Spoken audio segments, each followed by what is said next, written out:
It's Monday on Your View. Welcome to the show. I am Murayo Afolabi Brown. As always, I have the ladies with me. Alaja Nima Akashat Zibiri, how are you? Fine, I'm fine. How was your weekend? It was a working one. I hosted the reception for my friends who are justices now. Nice. And it was really nice because we had our lecturers who had mentored us, about 6 attending.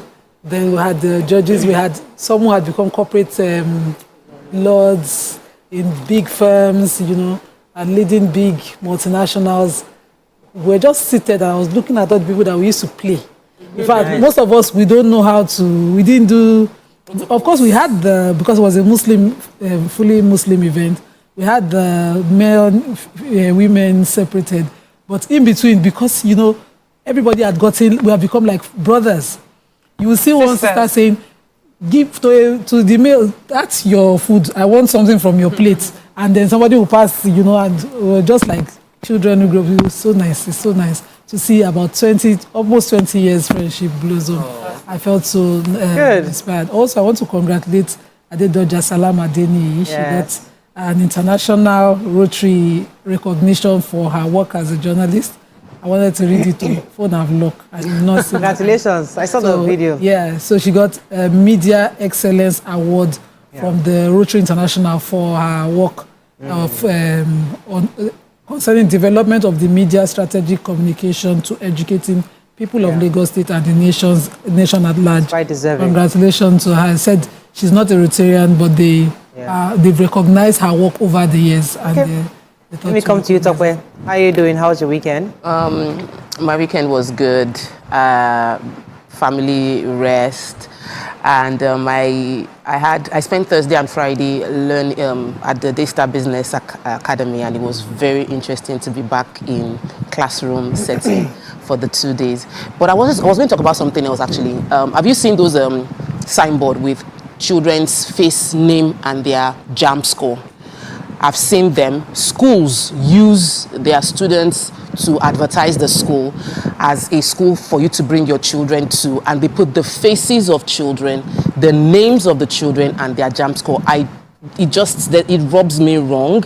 And at first I saw one school do it, and I'm now seeing like 3 or 4 other schools do it. So it seems like maybe this thing is working, and you know the timing is children are going to be writing common entrance exams, all of that to get into secondary school. So they want to use.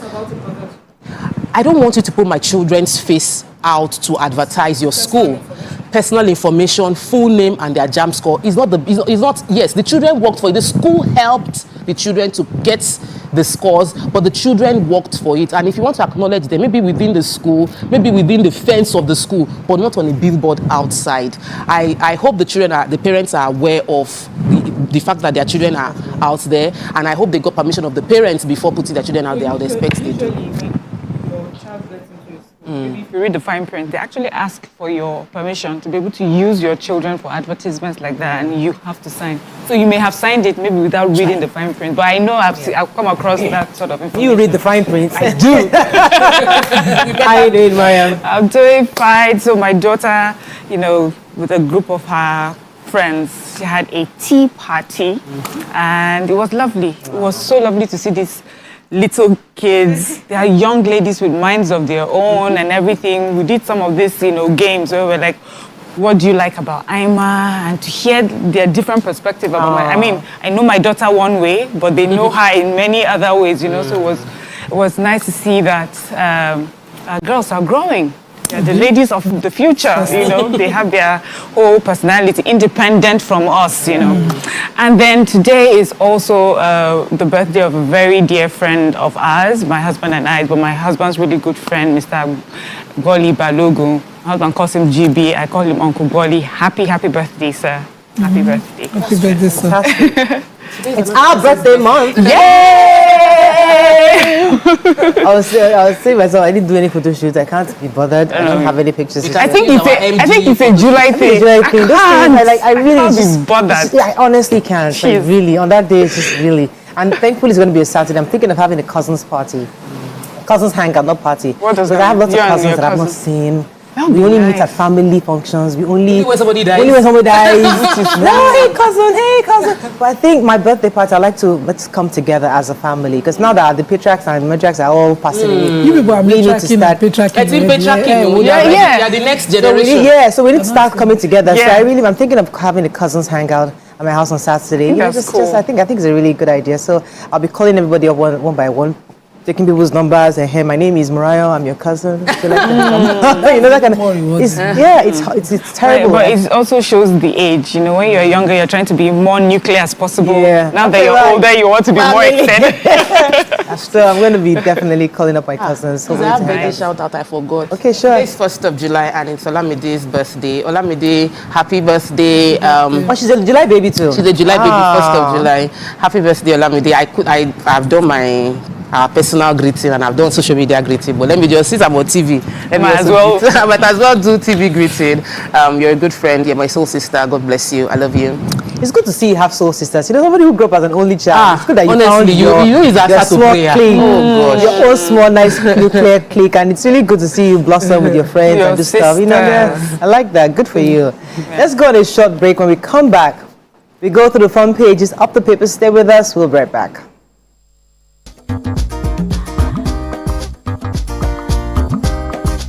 Stay tuned. Your View will be right back.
Okay, we're going to start with the nation. 180 trillion federal government consumer credit scheme set for takeoff. Work to begin on Lagos-Calabar Coastal Highway. U.S. Mayor, Borno multiple suicide bombing cowardly. PEMSEC on the probe for sexual harassment on indefinite leave. Insiders bid for higher stakes in banks recapitalization. NDLA operatives arrest 60 celebrators at drug party and have been getting salary 2 years after leaving federal civil service. Okay, which story are we starting with? The sexual harassment. So the PAMSEC, you know, the one under the foreign, yeah. the Ministry of Foreign Affairs, or Foreign Ministry. Ministry of Foreign Affairs, who was, you know, penned for sexual harassment, is presently before the ICPC. And according to the ICPC, they've also taken evidence from Ms. Simisola Ajayi, the woman in question who alleged that she was sexually harassed by the PAMSEC, and she wrote to the minister also. She came into the ICPC to give evidence. The ICPC said they will be relying on her evidence, and the five-man panel that the head of service, Folashade Emiyeso, had set up to probe the issue when the Minister for Foreign Affairs minuted to our office about this issue. Also, they will be relying on that probe from the five-man panel. They will be inviting other victims who have alleged this to take more evidence. Yeah. And after all of this preliminary evidences are taken, that's when they will decide. That was the one that shocked me, whether he will be tried for, that. But on the side, the PAMSEC himself has stepped aside. He's gone on leave. They say in the story that he's suspended, or some of the staff of the ministry say they did not know. He just communicated to them that he'll be going on leave. He didn't indicate when the leave will be ending, and so they assume that he's on what they call it, whatever leave, limitless leave or whatever. But okay, I'm so positive. I feel positive that this is work is being done. The way water down harassment when it's not the act itself, we water it down. I'm just happy that this is taken, and I want to commend Mrs.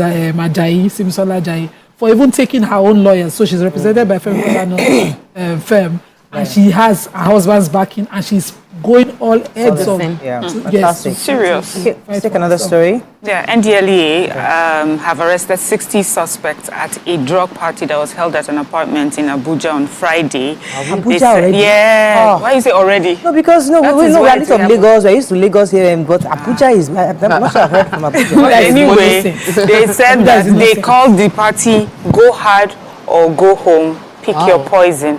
I guess you didn't go hard enough because you're going to prison. Anyway, so 60 suspects comprising 25 males, 35 females were arrested in an apartment in Sun City Estate. They said that it was intelligence that they got, so they were able to follow up on this and made this arrest. They said that they named 6 suspects, that were arrested with various quantities of ecstasy and cannabis. Then in Port Harcourt, the ports complex on air, the agency intercepted 6,125 cartons of codeine syrup that contained over 1 million bottles of the opioid worth over 7 billion naira. They said this seizure they had made from 6 containers the previous day was the third of such in the past 1 month. See how this business is just thriving back to back, no matter how much NDLEA is clamping down on them. Then they also said that 2 suspects were arrested as well. They were traveling to Doha, and they were intercepted. They had ingested cocaine, and when they arrest them, they keep them for a while, and they actually excreted these Class A drugs. One was weighing over 1,000 kg, the other one was 662 grams, and I would have thought that by now this ingesting thing would have stopped because of the way they because they catch them, and because there are also the risk of it busting in your For them to keep doing it must mean that more of them are getting away with it than being caught. Yeah. True. Another story, Nation? Yes, the major headline, the credit system that one of the campaign promises of our president when he was going into the election was that they would facilitate a credit system which was initiated to ensure that Nigerians who are active, that they are earning consistently, have access to be able to buy things without having to have the entire money. Some of these things include, like, some people cannot get a solar panel, but they are working until they save up the money, or getting vehicles, or getting a cell phone, getting a laptop, getting education, or just basically improving the quality of their life. And this is exciting. The Chief Executive Officer of the Credit Corps, Uzoma Nwagoba, said that we're going to now have credit rating attached to our NIN in Nigeria. That if you escape from your credit, if you do not pay your debts, it will show in your NIN that you have a bad credit score, and it means you will not get more opportunities open to you. And they've done the first stage. 80 million Nigerians qualified. This is in partnership with the CBN. So I guess it's those that have their NIN, BVN, all of them linked together, and that they will be helping the first 500,000 people to access the loans they've applied for. Subsequently, it would ensure that Nigerians have access. Most global countries, on the global scale, many countries already have the credit system, and it enables them have better quality of life, even when they don't have so much money in their pocket. But Nigerians have suffered having to always have cash to take advantage of any opportunity. The blueprint that is working elsewhere. So I'm so excited about that. That'll be good, just for us not to spoil it. So it's good that they're also taking the measures of making sure that they'll catch you if you think you can. I hope so, because we asked for 10 million bridge fixing, and we are fixing regulating it, but now they are all speeding and many people are having accidents. I remember when we were clamoring, it's so painful. Fix them, they've now fixed it. And people are just not adhering to the speed limit. This speed limit they're spending a bit that they're removing everything. After all that one is not part of it. You pass something that beautify, all you want is so beautiful. Exactly. So the system like this, I just hope somebody will not find a way to manipulate it. Anyway, we have to go on a short break, but I was going to just say about the recapitalization. So major insiders and directors have started launching moves to secure higher stakes in the banks as the recapitalization process gathers momentum. So those people who know bankers, who are friends of bankers, who are in the bankers, they always use that to benefit from this recapitalization.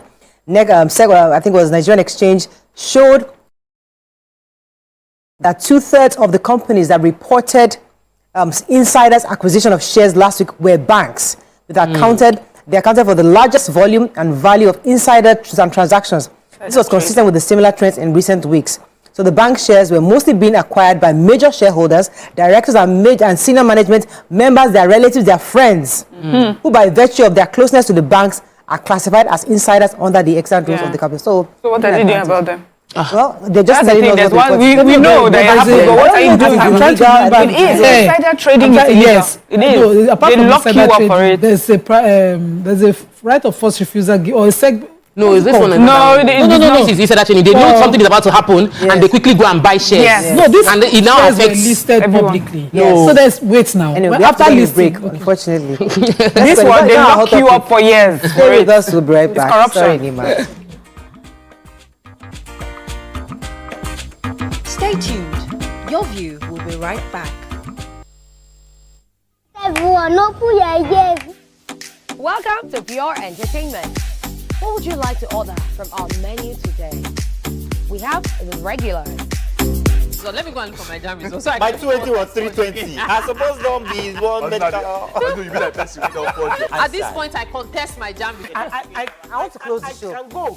I can. That's all we can take. Ejeki, close the show, Yi Fadala. Ladies and gentlemen, number one, Unavailable by Davido featuring Musa Keys. We also have today's chef special.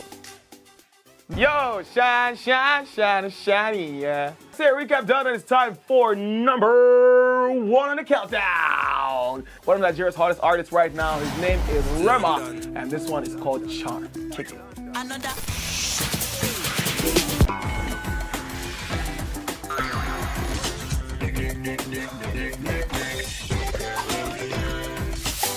For dessert and a bit of nightcap, we have the nighttime and online specials. I want to start the gym, yeah? But do you know one thing that's actually keeping me back? You should start the gym to get fat. Cricket. She says she does pole dancing to empower women. What's the difference? There's a difference. Yeah, That's what I'm saying. So pole dancer, you're already almost naked. You're already almost naked. No, it's the empowerment for me. Sex can make your relationship better. No. Sex can never be overrated. It is needed. Especially when it's good sex too. Almost every guy has been with somebody's girlfriend. But they are for all of us now. That's why you're still single. I would not agree or disagree with that because I don't want to get into trouble. I have a home to go to. Your next question. Oh, you ready to fail? Who is the person that used to us? What is his name? That woman. Bam! Yeah, Today we'll go here. Hey. Let's catch up. I'm sure we've been able to satisfy your cravings, yeah? Stay tuned. Entertainment with Pure Entertainment. Hello, Niger. The time is right because the prize is right here. Be a part of our turbocharged studio audience for a chance to win amazing and mouth-watering prizes on The Price is Right. Visit www.thepriceisright.ng or The Price is Right on social media for more details on how to participate. Registration is open to all Nigerians 18 years and above. Come on down, Niger. It's about time. The Price is Right is proudly brought to you by Smart Cash powered by Airtel.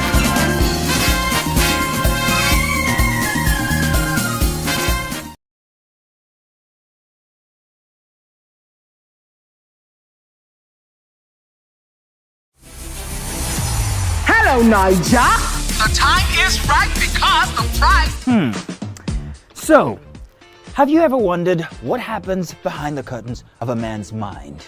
Or perhaps you're one of those who wonder what men talk about when they gather. Well, here goes. Imagine what it takes to put together the perfect cocktail. Or maybe mocktail. We need a bit of sports, a sprinkling of current affairs, some very deep topical issues, and last but not the least.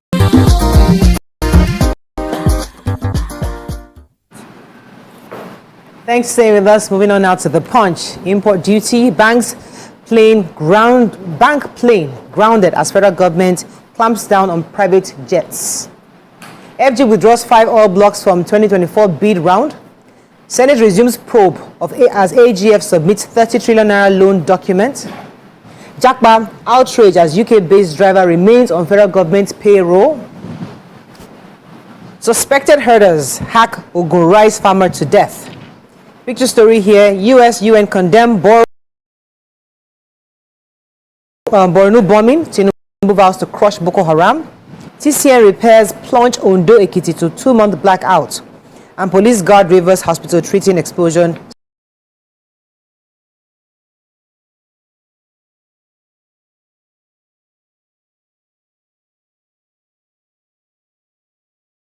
Suspect, okay? No vex. So I was wondering, what's the bank doing with a private plane? But I have the... they're CEOs now. It's go for international meetings. We just leave it. Hey, what's your This Japa story, the BBC had done a report of a civil servant with the Federal Civil Service who Japa since 2022. Yeah. Receiving is 150,000 monthly unfailingly. Unfailingly, and I took it. I will take the full-up story in the Vanguard. And this individual... And he'll be among those shouting government is... Yes, so that he saw that the president has asked that all the civil servants who are abroad collecting money should pay back. He's doing better now. So he too is thinking of paying back. But when he left, he did not live with the mindset of the fraud. He arranged with his boss. That's why we are saying the bosses. He arranged with his boss that in case you cannot pay, you can be able to return. So he left the door open. Why some people are in genuinely looking for jobs. He left the door open. And since the door was open, they were just paying wickedness at the highest. Yes, you were not even working in that period of time. But you left door open. So what civil society groups, different names, other different names are shouting and calling on a clock or on this corruption happening within the Federal Civil Service, asking that the needful be done. And I'm wondering, their continuous appraisals they do, their KPIs that they do within the civil service, and who is in charge of the payments of salaries, how is it done? And that boss in question, we should find the boss. Absolutely. I have a rice farmer identified as Taiwo Paul, who's been murdered by some suspected herders in Kata area of Iwikoro local government. They said that they had heard in the community that there were some movements by alleged or suspected herders, and he had gone to check on his 26-year-old, gone to check on, on his crops. And when he left, after a while, family realized that they had not seen him. So his twin brother decided to go in and check, and he heard him groaning and, partly dying in his pool of blood, and he was rushed to the hospital. Unfortunately, he passed on. The police have confirmed that this incident has happened and that all the preliminary investigations has begun concerning it to help track down who these alleged herders and murderers are. Okay, so I have really, really sad or uncomfortable news for those of you living in Ondo and Ekiti. So the TCN, that's the Transmission Company of Nigeria, revealed plans by the firm to carry out critical maintenance on the 132 kVA Akure Oshogbo transmission line. This is going to cause 2-month power outage. Wow! In those 2 months, according to the letter, is indicated that the Benin Electricity Distribution Company says the upgrade would disrupt power supply to those states, and they said that they regret the inconveniences, but it's good for if you're living in Ondo and Ekiti starting July 1st to August 31st. They're saying that there will be power outage. Hey, I'm just a grandma not to Even go. at the one where She was planning on going to they- Ekiti. I moved you know, If let there me was- see. Quickly if the lights search are for big, solar it's alternatives. You might just solar have is no to. longer cheap. It isn't. Yeah.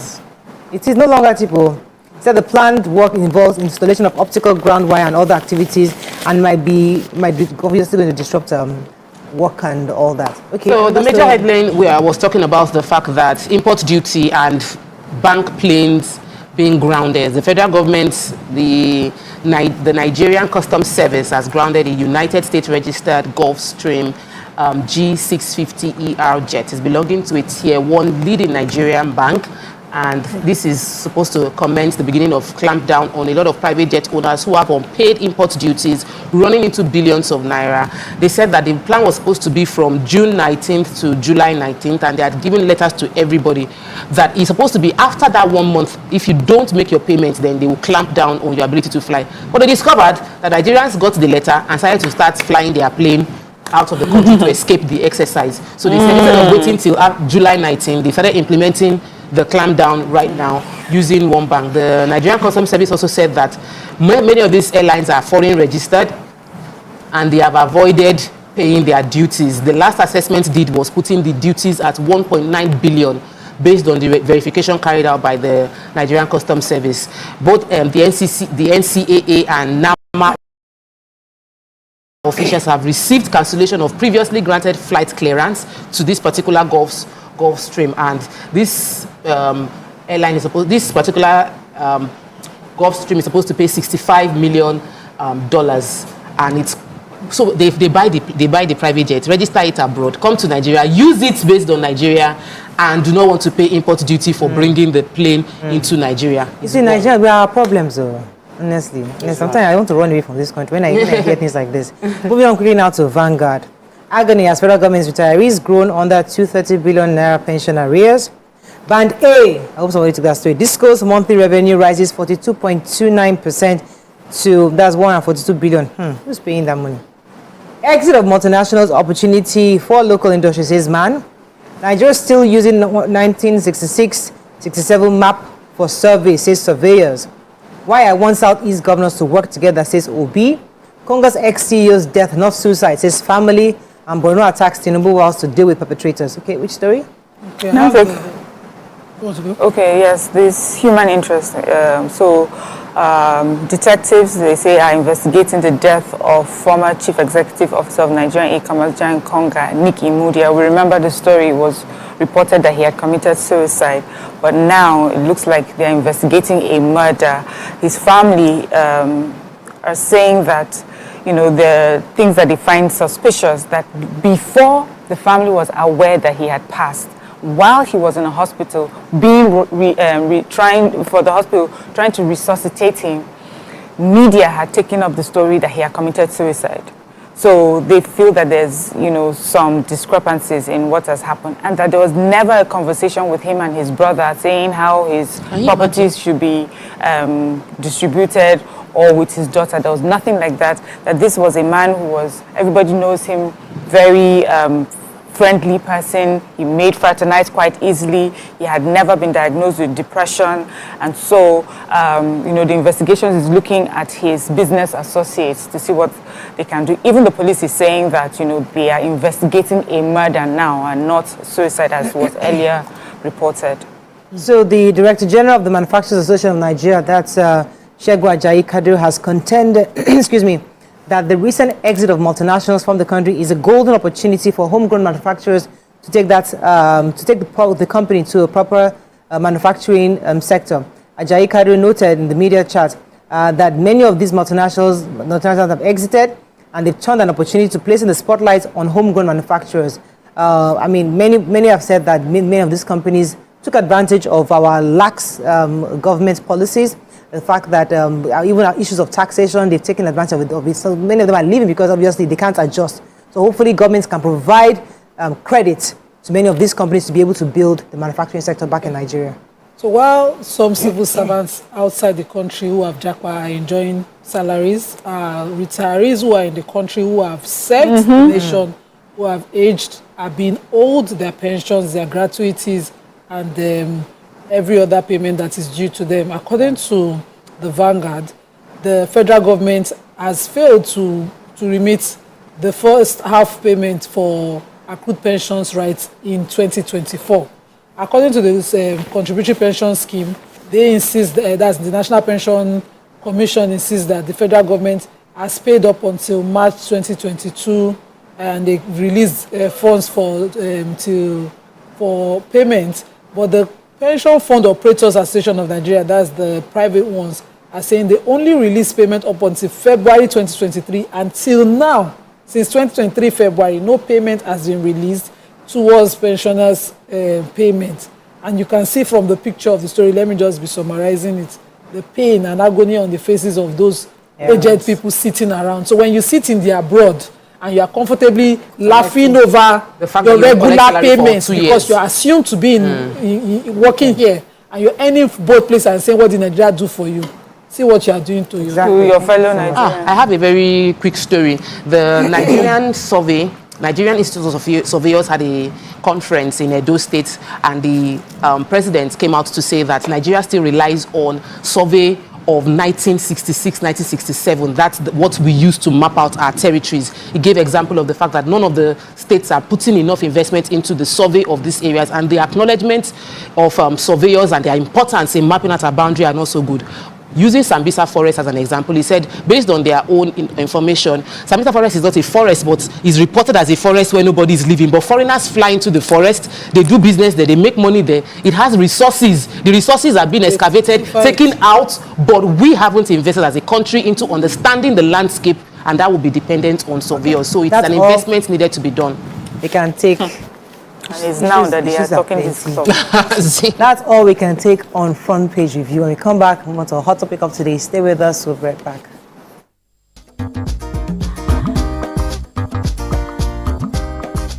Stay tuned.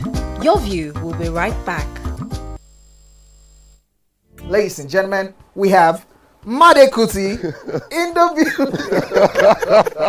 It's still 7 of 7, and we've been doing a whole lot of protesting. The only thing that remains is just to carry placard. It's about 5 of 7, to be honest. Because, ask your question. I have so much to speak about once we finish. We will not give you the time because it's 7 of 7. I will make the time now. He said he will not ask questions about science.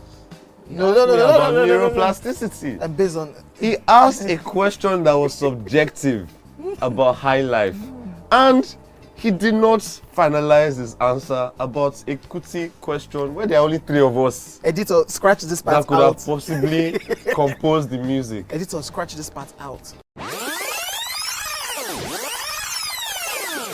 Stupidity is an act of ignorance. Hey God, Made. Was composed by which Kuti? Femi Kuti. Sorry, God, I'm Shion Kuti. No, wait, Femi Kuti. You said Femi Kuti. Wait. You can't be allowed. No, you've not asked me anything. Everyone. You've not asked me anything. So my final answer. No. All I have to say is this show is really about drinking. Yeah, that's the whole idea. The questions don't matter. That's the whole Justice idea. is out the window.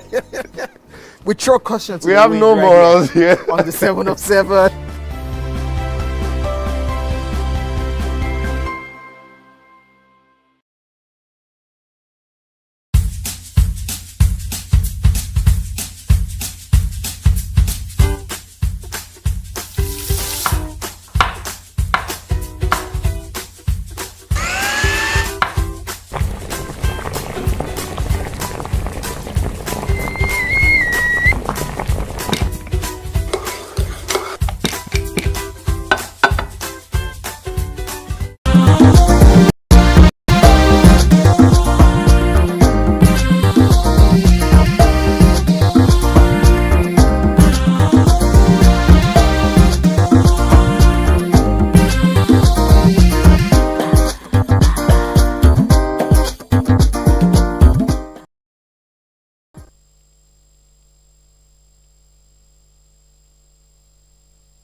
Thanks for staying with us. So our hot topic today is about a trending video of a certain Nigerian mob allegedly beating a suspected homosexual guy.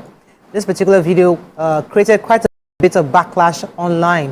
While some are in support, others are condemning it.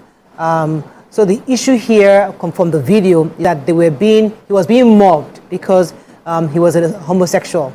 However, ladies of your view, we're going to be discussing the issues of jungle justice, because this video that we're going to probably show you is just a reference, or the video that was trending online is just a reference point to how we see jungle justice in this part of the world. I was going online to find out what jungle justice is, and they're saying that it's extrajudicial killing that happens in Nigeria and Cameroon. I'm thinking, these are the only two countries in the world that does jungle justice. I don't know why Nigeria and Cameroon featured in the definition of jungle justice. So, but either way, there are quite a few persons that experienced jungle justice. Thieves have experienced jungle justice. Homosexuals in Nigeria have experienced jungle justice. Even women, maybe the woman that is cheating or her husband found cheating, they've experienced jungle justice sometimes. But what are your thoughts? How we know jungle justice is bad, but the conversation is the rationale. Can jungle justice be justified? That's really the question, because when we look at it vis-a-vis our culture, our tradition, who we are as a people, can jungle justice be the rationale people use for jungle justice does it still hold water today? Especially when you talk about things that are illegal, like homosexuality in Nigeria. That's the conversation. You can call us on 081 0764 1679 0902 4163 You can also tweet to us at TVC Connect. Please hashtag YourViewTVC so we can read your tweets. So, the video that we saw, I'm not sure if the producers can show it, but some are arguing that it was a skit, others are saying it was a movie scene, others are saying that it's not real, others are saying it could be real. Either way, the conversation really is about jungle justice and how we think as a people, how we see things we feel like is forbidden. This thing, you cannot do this. Or maybe a father having sexual relations with his child. That is is a taboo in our country. Now, does that justify jungle justice for the father who has defiled his child? These are conversations that I think is something we could talk about. Topical, you want to start? Essentially, jungle justice is a way of public shaming and humiliation so that we can stop something from going on. That's what it should be historically, people tend to want, if justice is taking place in private, you probably will not know that there was justice or there was this huge punishment meted out. So if it is done in the public with everybody, you feel like, oh, this will happen again. People will not try it anymore because we did it very public. However, the fact that there is no form of government involvement or any form of law enforcement or any form of process to verify if the accusation that is bringing about the jungle justice is real, that for me is the real problem. So we have many people that would be mobbed or attacked on accusations that have not been verified. Somebody will shout, ole, ole, ole. And the person that is running, who probably did not even know why they were shouting, might get attacked. People would lie about something and there is no proof, but the emotional sentiment of everybody in the environment might lead to them being murdered. So jungle justice, we all would say it is not right. Yes. All of us would say it is not right. And I think it has thrived in Nigeria because we don't trust that if we take it to court or take it to the police, anything would happen. So we feel this is the only way we can get justice. The best way for us to be sure that this person is getting punished is for us to oversee the punishment by ourselves right now. And challenges, we've had some cases where innocent people die, like the case of Alufo. So I don't know what we can do as people on this show, but I'm sure that the government can do more in terms of prosecuting people that are involved in jungle justice, ensure that we don't see it going on more and more. Jungle justice is entirely based on the emotions of, any kind of injustice you might, except for the ones that are just, framed on any innocent person. Sometimes witnessing the abuse of a child or an ancestor can well up that level of emotion that you'll be like, no police will be able to handle it. I will handle it myself. And if we do not take care of that emotion, when it starts, if we don't check it, we'll have a lawless jungle. That's why it's called jungle justice, where everybody self-helps themselves to their justice and whatever they define it as.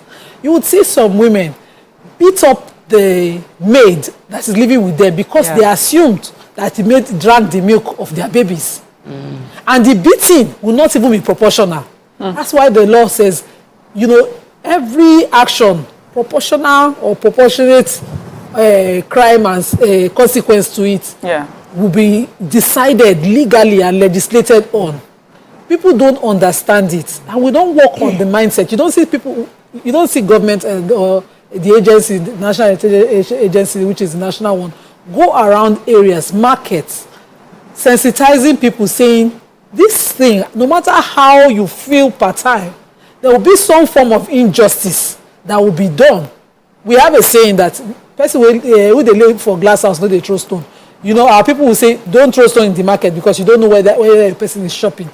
You don't always know. You always assume an accident has happened. Let's burn down the vehicle.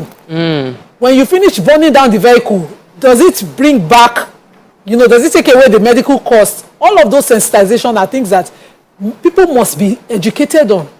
I have witnessed at least a few jungle justice. I pray never to witness them, not even to be a recipient of them. Just to witness them was traumatizing enough. Because I kept thinking, for years on, I would sit down, I would remember that instance, I'll be like, what if? That what if is traumatizing. It never leaves you. You assume that, okay, this Okada rider that fell down has been injured, and you people mob and burnt a car, mob somebody, beat up the person, whereas the Okada rider is sitting down thinking, that was not my plan, it's just to collect small money. I gave the instance of how we ended up at Agboju police station of my own husband's former manager at the time, who was driving and somebody had jumped him and I had his eyes in his hand. Whereas he had a damaged eyeball and they put synthetic one in his eye, and he has been using it to frame every driver he sees in a nice car. And that guy was driving a white sports car, this one I look like Yahoo, but let me quickly frame him. He held his eyes in his hand, and the mob that were going to beat up our person, they did not ask, why are you not bleeding? Nobody looked at him and said, why are you not bleeding? He jammed me, I jump out, and that's all the multitude of people were saying. I don't know how that guy was able to get help to get to the filling station at Abule. A military officer, he ran to hold. That one just thought, okay, wait, everybody, police station, and I got to the police station. And until I got there, nobody had asked the question, why are you not bleeding? It took me 4 hours to get there. Let me come to Mariam, your thoughts on this before I, Yes, I mean, for me, I feel completely there's no justification, no rationale that works or supports jungle justice. I don't even think you get any form of justice, even as a person who may have been, may have been a victim of something. I don't even think that jungle justice is even the best way that you will get any form of justice. And there are just too many incidences where, after proper investigation, it has shown that these are people just trying to take advantage of a crowd, of emotions. You hardly know the person, or you know this person and you're trying to dodge maybe some responsibility. You owe somebody, the person has come to ask for their right, and then you call a mob on them. So too many times people have done things, have used mob action to cover up for their own bad behavior, and have made victims of those who were not even meant to be in this situation. The video, even though we're not sure whether it's real or a skit, I think it's also good that it highlights for people, you have to sometimes watch it to realize that there's no good that comes from it. I would never forget the Alufo. Never. I wasn't there. I saw a clip, and forever I will never forget that sight that I saw. And then to compound it, to find that these boys were innocent. Forever I feel guilty. I felt like I was a part of those who were just standing watching, so there's nothing good that comes out of it. If we were to for the times where people who have committed heinous crimes have gone through the courts, they've been asked questions, we investigated. Not only are you able to find out who this, in the course of investigation, why they did it, you're able to find out other things if there's a ring involved. So the justice is even more robust. More people even get more justice because you've done proper investigations, and that's what I'll push for. So I know that a lot of us also say, well, the justice system is either is too slow or is so much compromised. I'd rather that compromise slow justice and an innocent person is not killed in a mob. For me, is better. Now, one innocent person should lose their lives. So, in the question I asked earlier, is there anything like justified jungle justice? Now, let's go back to the various scenarios I painted. A father defiling his 5-year-old. Neighbors find out, carry the man, beat him up, they're about to kill him. He's about to be hanged. That's one. In this situation, in the video we're looking at, a possible homosexual. Now, because you say homosexuality is illegal in Nigeria. So somebody finds somebody, oh, that boy was a homosexual. They gather him and try to mob him. Now, in the African setting, the way we're looking at it through the lens of who we are as a people, what would you say to that? How would you see that? Because it goes back to how we were raised, how we see things. How do we correct, or does it need to be corrected when we see things like that in that situation? There's no fair. I was trying to answer that question when I said it's based on the emotions that you assume your system is the fairest. Everybody will look at it from their pain. And because you gave the example of a father who had just, I gave that answer earlier. But there's no fair way, and we bring it home. In the house, when you come in and you assume one child has the excesses of liking maybe sugar, or one likes meat too much, and then something had gone missing, maybe the sugar had... And you punish before the conversation. You just assume that, we'll talk about you too, anyway, you have a street tooth. This is you that leaked the sugar. Now, you have not even beaten her. You have just, accused her, whether fairly or unfairly. And it turns out, Tope wasn't even in the sugar mood. It was the non-sugar. Many Amu does not like sugar. That decided today, I want to drink gari and sugar and granuts. And when she decided to do it, because she has never been doing it, she turned out the entire bottle. No measurement. And you as a mom, you are just... You have slapped Tope already. You have already accused Anikoto slap. Some people will not, let's take it further. Some people will just assume, today, Tope, you are lying. Yes. You know, I've been talking to you about this thing. I do it deliberately because I am one who uses the cane. My husband thinks, for you, why are you hesitating about this? I do it deliberately because I have seen the unfairness in the eyes of my children when I do it. Now, when I come in and I say, this thing has happened, you tell me, which one of you is not lying? You take your time to investigate further because you don't want to accuse one child and then it's the other child. Okay. Let me go on a very short break. When we come back, we continue this conversation. Stay with us. We'll be right back.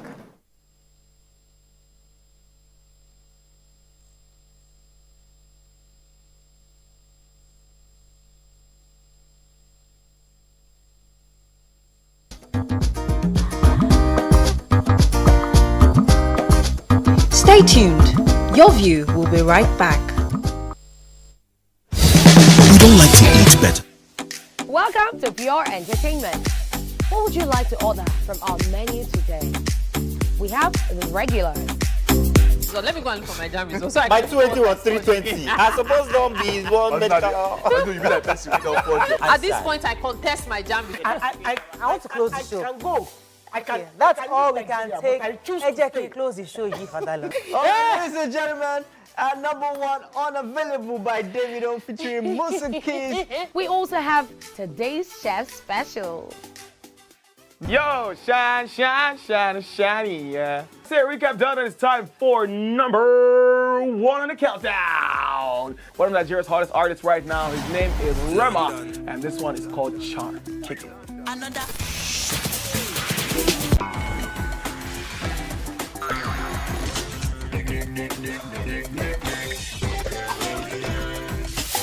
For dessert and a bit of nightcap, we have the nighttime and online specials. I want to start the gym, but do you know one thing that's actually keeping me back? You should start the gym though, you're getting fat. Cricket. She says she does show dancing to empower women. What's the difference? There's a difference. That's what I'm saying. So pole dancer, you're already almost naked. You're already almost naked. No, it's the empowerment for me. Sex can make your relationship better. No. Sex can never be overrated. It is needed. Especially when it's good sex too. Almost every guy has been with somebody's girlfriend. But they are for all of us now. That's why you're still single. I will not agree or disagree with that because I don't want to get into trouble. I have a home to go to. Your next question. Oh, you ready to fail? Who is the person that you scissors? What is his name? That woman. Bam! Yeah, today we'll go here. Hey. Let's get to work now. And so we've been able to satisfy your cravings, yeah? Stay tuned. TVC Entertainment is pure entertainment.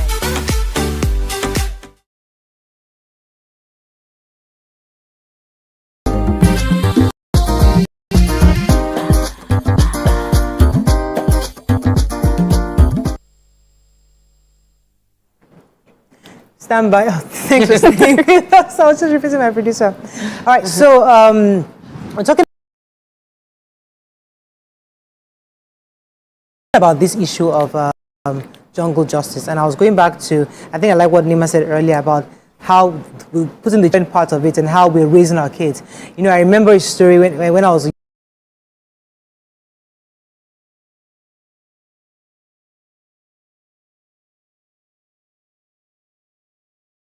young girl, and I will never forget. There's a lady, one of the ladies, the women on our street. We call her Big Mom. She's late now, and she has a help. She's one of those very big mommies that she and her help are always having issues. We were hearing their voice from her house. So I think the help did something. Maybe she weed on her bed or something. So she was really upset. So she called all the children on the street. All of us gave us cane one by one. We formed a circle around this girl. And we started beating her. And she instructed us to, and she was telling us to sing. Asked us to sing, and we're flogging her as she was. And that's what we saw. I still remember that entire, because that was my first time. I had never seen that kind of display of until she called me to do that. So a child grows up seeing that, because that's how we raise our kids, public display of discipline or shaming. You know, some fathers tell you, I will come to your school. And I remember there was a school, Mr. Akpata, I can't remember the school, in Isolo. He will beat the kids. You know, this public display of shame. So we have been raised to say, until you do it publicly. Now it goes back to the question I always ask.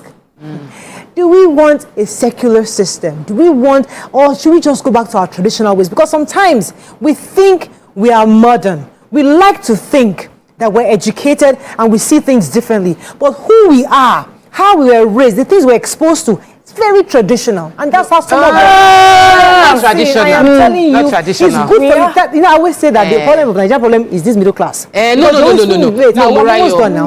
My own problem, not all of you. Because you have all had a bit of exposure. So the reason why because you all have a certain level of exposure. You know, you think differently. But the average man out there, the way they think I was going to. I'll let you come and talk away. Because, see, I do not believe that culturally there was justice carried out without the elders having conversation. Thank you. Culturally, justice would always take place. Elders would have a conversation. They would hear both sides and they would agree this is what should be done. It might still be a public shaming justice, but the investigation would have taken place. Culturally, we investigate. We don't just jump into action. I feel jungle justice is very barbaric. It is a barbaric action, and it is such an emotional-based action that in most cases you can't control how it will turn out. You might want to scam somebody. Let me just further and pretend I fainted. You were thinking they would gather around the person and give you money, but they gathered around and killed the person. That wasn't what you planned. Jungle justice might be a case of a pretend case of, oh, this person stole, so that they will show him and teach him, but they ended up killing him. That wasn't your plan. Oh, everybody gather and beat my daughter for me, or beat this my house girl. She's peeing on the bed. That's how they beat an eye pluck out. You did not plan for the eye to pluck out, but it has happened. There are unforeseen scenarios that can lead to killings that you probably did not plan for. So when there is no way to you can't control how far the beating will go, or how far what your justice will, how that justice will be meted out. At the end of the day, the worst case scenario is you might end up punishing an innocent person, which is why we cannot even, there's no justification. Let me take this call from Ontario. Olu, thanks for calling. You're live.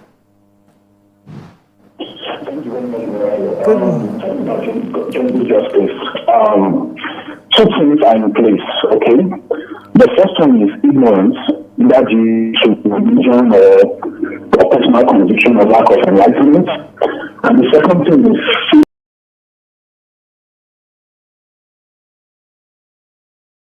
failure to see the person. Hello? Audio is not clear. Yeah. Oh my God, go ahead, ma'am. Sorry, I didn't hear them. I was going to give you what I think may be a better analogy, what we did traditionally and what jungle justice is. So traditionally, from the books that I have read, some of the movies and plays that we've seen, there's jungle shaming, or a mob would, call you out and they will walk you through the streets to go to where they will now investigate and ask you questions. There was no killing involved until the investigation is done. So it also reminds me, which is almost like what we used to do when people were being executed publicly.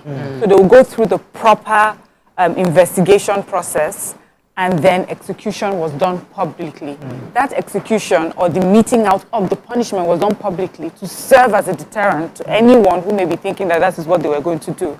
So it wasn't about just seeing someone, judging the person in the moment and carrying out punishment in the moment, So sometimes we have told we haven't told our stories properly, and then we mix it up and then show as if we're a set of barbaric people that did not, that did not have any sense. In fact, this was a conversation we're having recently, and maybe we should make it a topic, that we have been sold a story about our history by people who were not us, that are people who came to colonize us. We don't know our real story. We keep believing them. Somebody said a race of people that had civilizations long before we both got here, and then we both told you that they gave you salt and mirror, and your ancestors were running after them. Does it make sense? So that is where we should separate those stories. I don't think we ever did that. We had a system. In fact, when you look at different traditional way of government, we had a group of people that investigated crimes. If we were just barbaric people, just killing people off anyhow, why did we have those group of set of people that,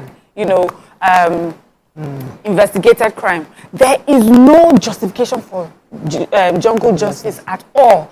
And we have come to see, even modern times, with that public shaming does not work. That one you talked about, in the north, what they used to do is they'll put a child who's been peeing on the bed on a hyena, and they'll cover its mouth. And then they'll put you on that. Once they put you on that hyena and walk you up and down the street, everybody knows that you are someone that pees on the bed. And everybody will be, singing and following and clapping. I forget the song now, please. When you remember, send it to me.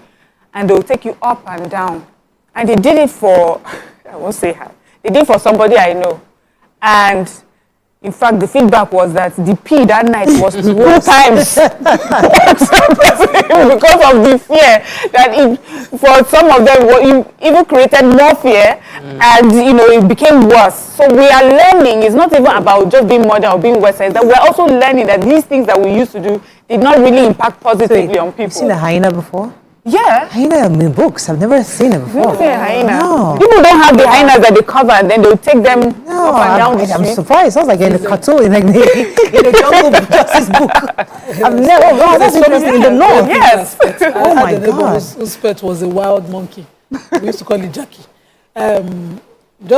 Before I take this, let me say shout out to my auntie. I've seen your message. She's watching. We had a system of justice completely based on morals. So a sin or a crime was a sin against the gods. And so when you do something that is sacrilegious like that, they will not just give you a punishment. You'll be made to appease, to cleanse, to go through. That's why you see the parading.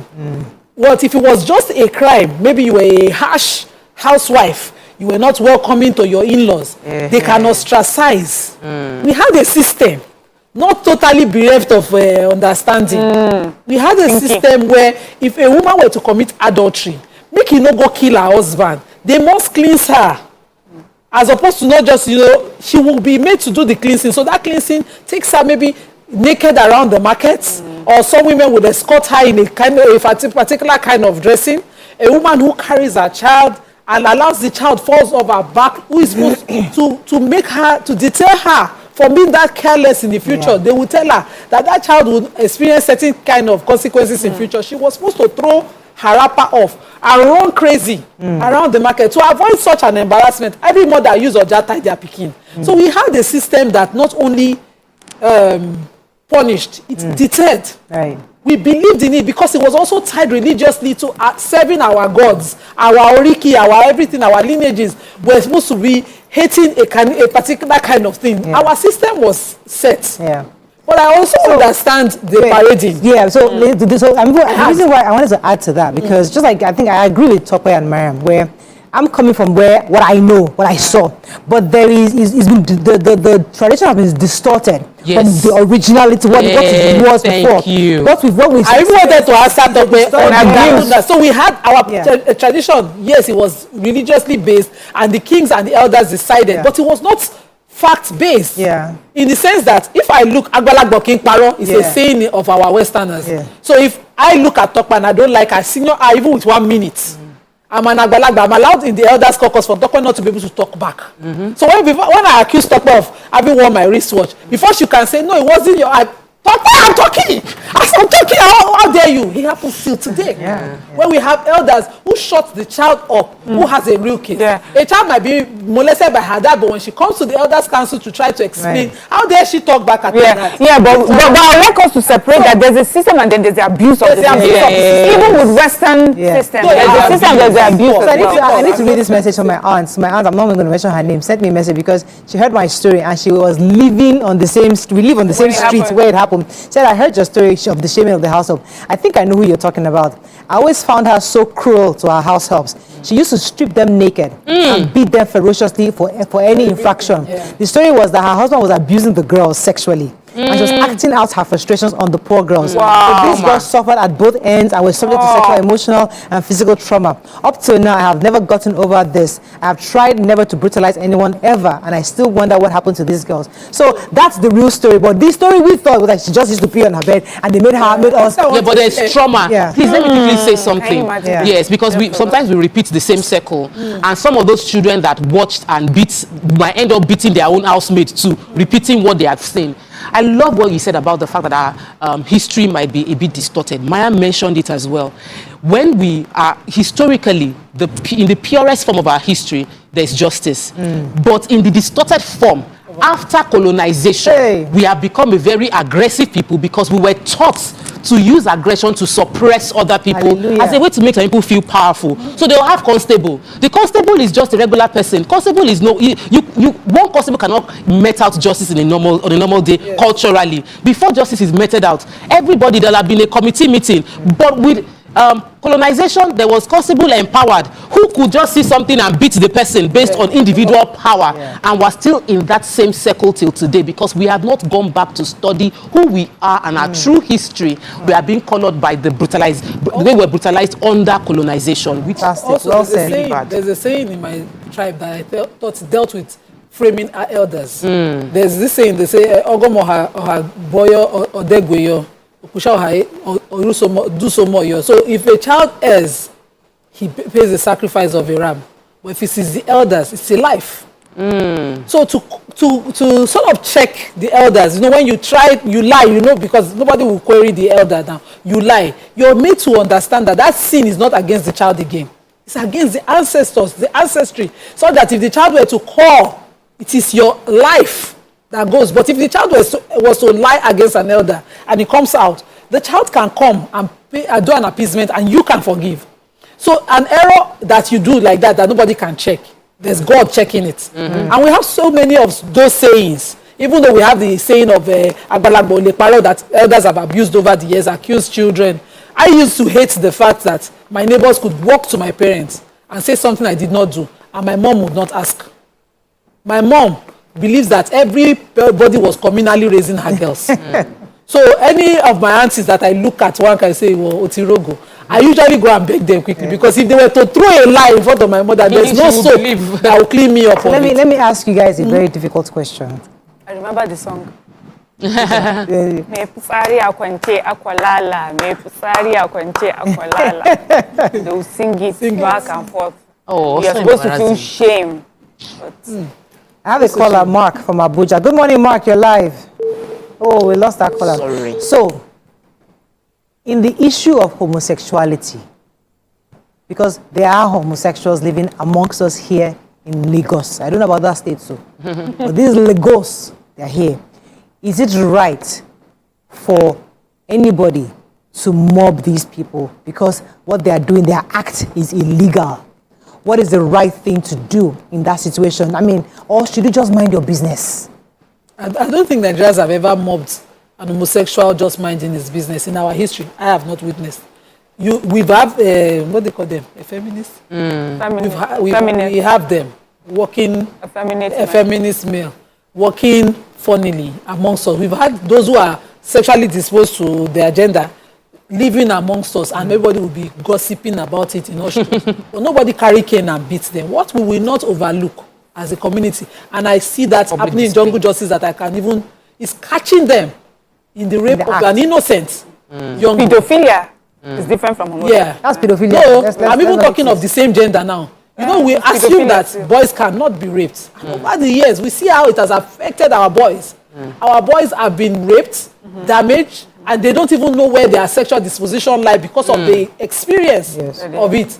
And I have seen a few times when you sit down and talk about it, the emotions he wells is that if you catch her, kill her.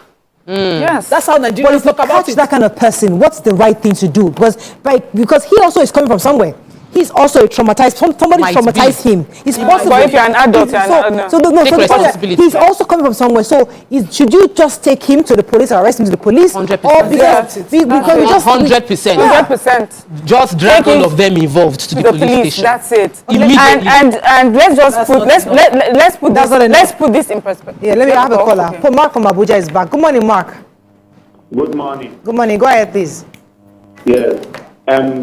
My contribution over this is, you see, jungle justice is unacceptable. You understand? Yeah. Right from when I was growing up as a child, you have been hearing about jungle justice, and even our religious leaders, our institutional leaders, educational leaders, they are all condemning it.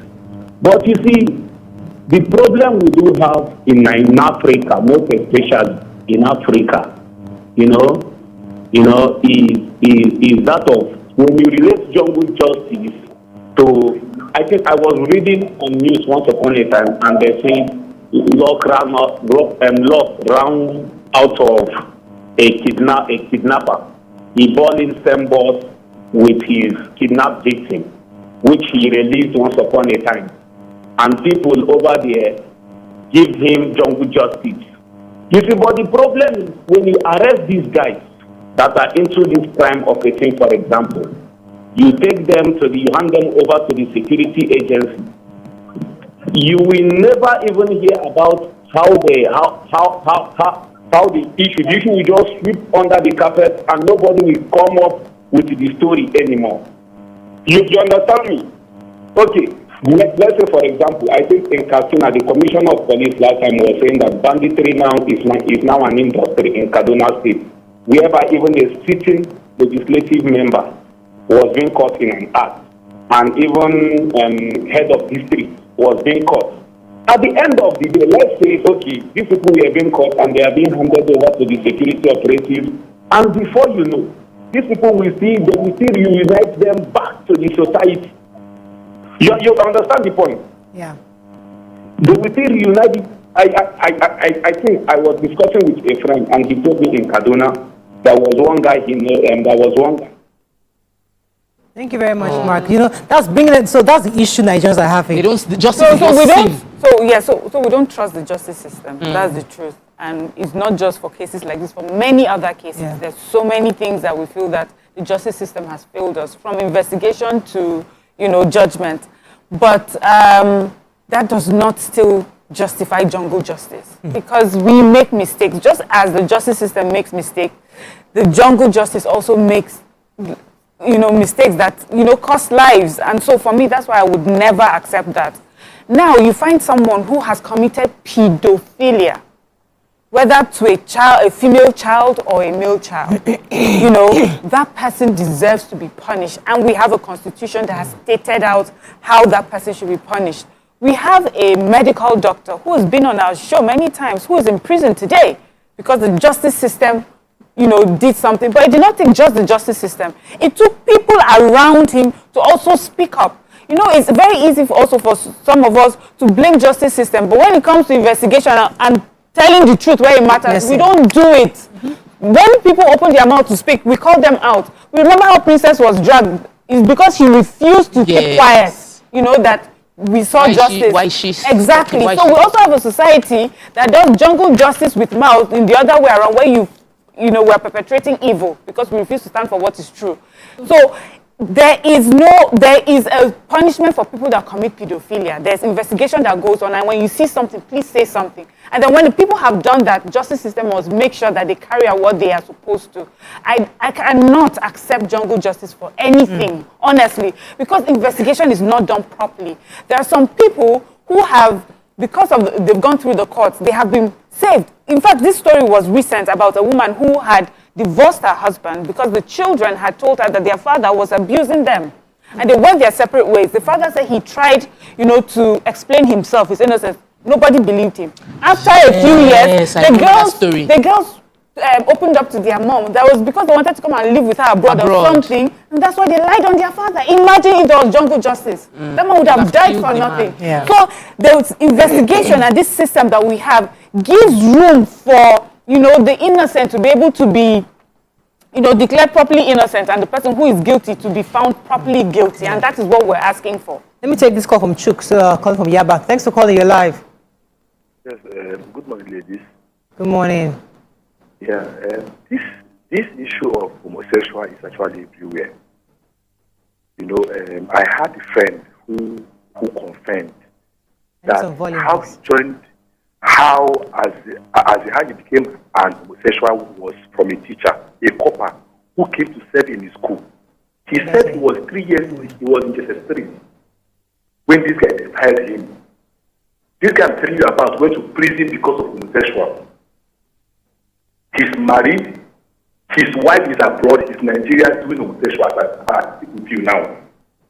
So now, we parents have to be very, very careful in the schools our children attend. Some parents will take their children to a school, they don't even pay a surprise visit. We need to show, as we have a conversation with these children, know who they contact with. That is why most times when you see them in the society now, it's now the norm. It's not a normal thing now. People see that as a normal thing. I went for the program of President. I saw children between 15, 16, 17 homosexual. These things when they were behaving in the crowd. I was like, what is this? Immediately I woke up to them. I told them, I said, if I see any of it together, I'm going to break your head. I'll arrest all of you. That night. These are children who are still under their parents' rule. What is it the relationship as it's producing now? So we need to sit down now in catching these people now, maybe noticing them. I don't think killing them is a point. Reporting them is one thing that we need to do to the authorities. Thank you very much, Chuks. You know, I was talking about issue, you know, that sometimes we're trying to see how we can justify these things. And I'm trying to put myself in the shoes of people who try to engage in these things, because sometimes you don't get into their heads. You won't understand where they're coming from, although we agree that jungle justice is wrong. You know, a woman who has had a problem with a child who has started using drugs because there's a drug dealer down the street that's been selling drugs. You've done everything to stop your child from taking the drugs. Your child is now a junkie. And then the community finds this drug dealer somehow, beat him up, mob him, and you choose to walk away because you see them doing it. This is a child that, unfortunately, your child has left the house, has walked away because he became a drug dealer. You tried to rehabilitate this child. You as a mother see them about to burn this guy to death, and you just walk away. So these are things that we see. I'm just saying that because if we're going to fix Nigeria, we must agree what system do we want to use. You can imagine every scenario possible, but as long as there is a very present there's a reality that you might end up catching the wrong person, And for that reason, you cannot afford to carry out jungle justice. You know, you asked the question about pedophilia, homosexuality, and all those things. Because we are so repulsed by it, you know, like Nima said, it's an emotional reaction. Like this, even the caller said, I'm going to break your head if I see you doing. It's just, our reaction is we're not even conscious of our reaction. So we might react in a way that is beyond what after we're done. You'll be like, I cannot believe this. I cannot believe I did this. And that's why we don't carry out. Even they say when you're beating your child, even if you want to discipline your child, don't discipline your child in the moment where you are in that emotion, in that anger, because you will do what you cannot even believe you did. So in most cases, you have to step back and rationalize, how do I best deal with this situation? If you catch two people in the act of homosexuality, the reaction is not to beat them or to beat them to death or burn them alive. How? Like, what would that serve? It will just make them go under and it will spread more. So the idea is not by hating on people to solve a problem. It's by loving and educating them to solve a problem if you feel that's a problem. So I do not in any way think they can justify, oh, I caught them in the very act. This is what is happening. Can we expose them to education? Can we expose them to therapy? Can we try and understand what is happening so that we can prevent it from spreading? Because if you don't catch that one person, you can burn that one person alive. But what if that person was triggered by one man that is still triggering many others? But if we catch the boy, not even catch him, we discuss with the boy, we help him understand this is what you're dealing with. A man came onto this show and said that he was abusing alcohol even when he was in the US, back to back, until he was caught drinking while driving. And instead of them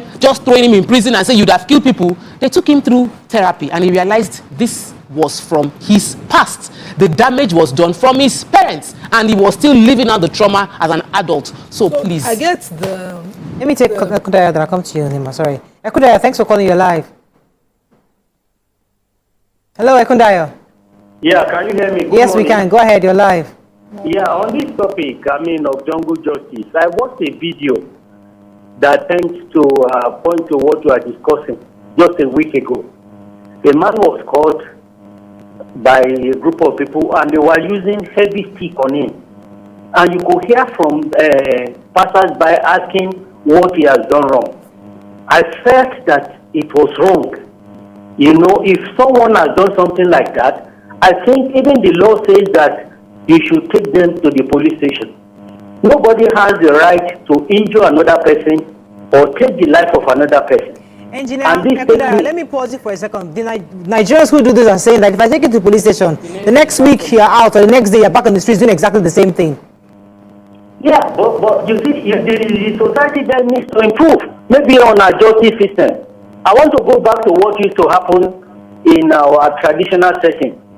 According to what Nima always say, you know, in those days, when you are caught like that, doing something wrong, you are taken to the traditional ruler of that town.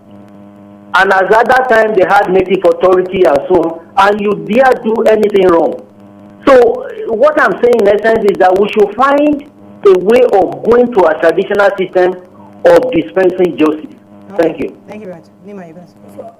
So I understand the psychology behind a person's trauma leading them to being a bad example of society, or starting a trend like this where they have been sexually abused and they continue to sexually abuse. I do understand that, but I think that handing a person over to the police is not enough.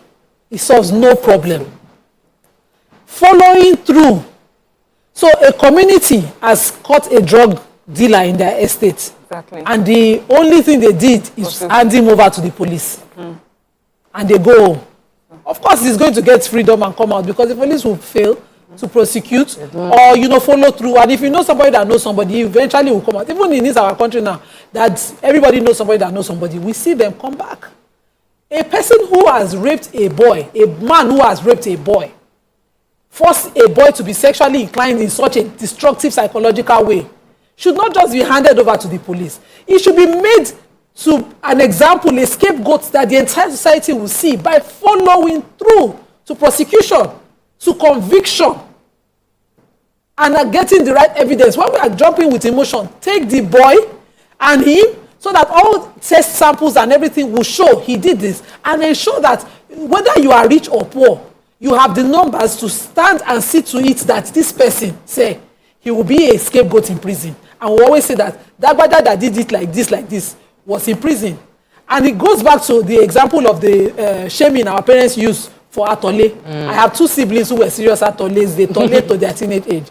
And my parents used to make them go and dry out their mats when they were using mat. And when they were using the mattress, as heavy as it was, they say, carry it, go, let everybody see that you're the one drying it. Let it smell with you outside. I knew that I had to start covering up for the one that was closest to me at some point. Growing. And she used to laugh and say, well, I better don't leave me. After a while, she threw shame away. Leave me until I stop with that. You know? But it wasn't something that our parents did to out of hate.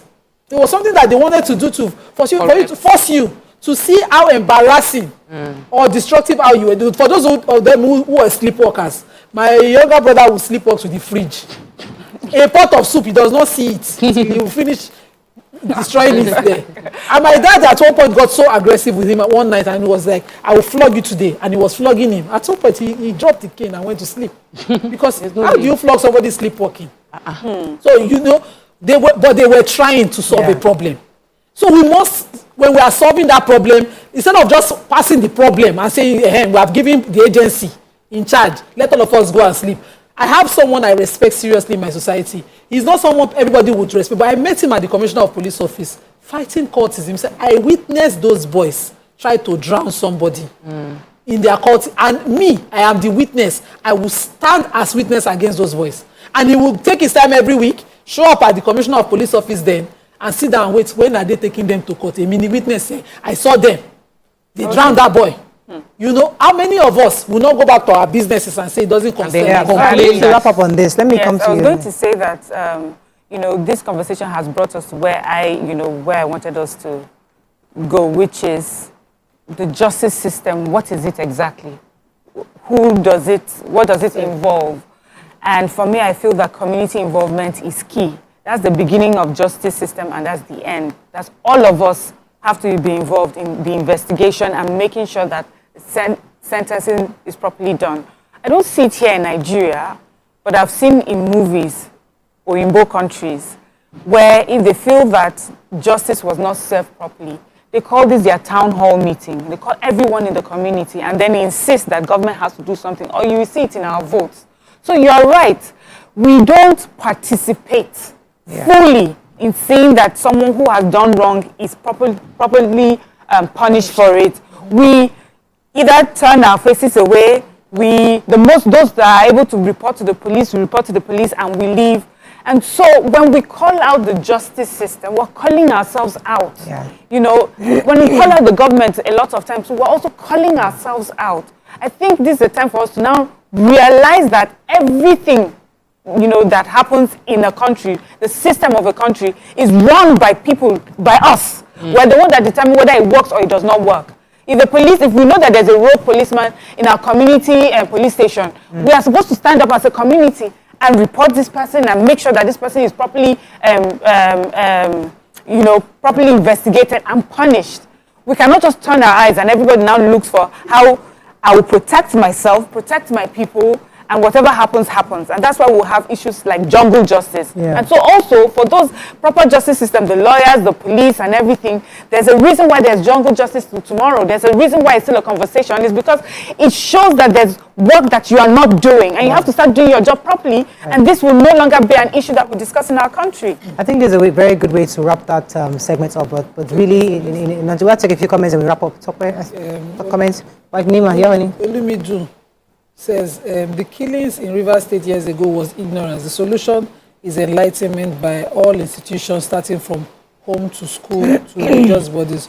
Also, the judiciary system in Nigeria needs to be strengthened. He says, talking about jungle justice, 3 things are in place: ignorance, culture, and lack of humanity. The lynching in the USA were as a result of whites seeing blacks as less humans. In the Bible, the attempted stoning of the adulterous woman was culture playing out.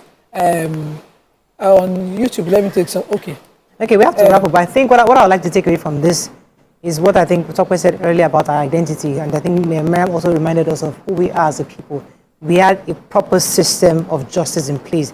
It might not be the secular system that we see now of going through the courts, but there was a functional justice system that we had. Unfortunately, over the years, it has been distorted to make it look as if it is jungle justice. But actually, we had proper justice. It wasn't jungle. It was called prescribed punishment, according to where he says. Taking them around wasn't jungle justice. Yes. It was a prescribed, accepted community. Jungle is an animalistic system that is not barbaric. It's not our system. That's not who we are. But we made it look as if it's ours. No, we actually had a proper system before colonization. I think that identity and the knowledge will help us to realize that we can go back to a proper system where we can actually still confer justice on people, but do it properly and equitably. I think that's all we can take on this segment. When we come back, move on to our next segment. Stay with us. We'll be right back.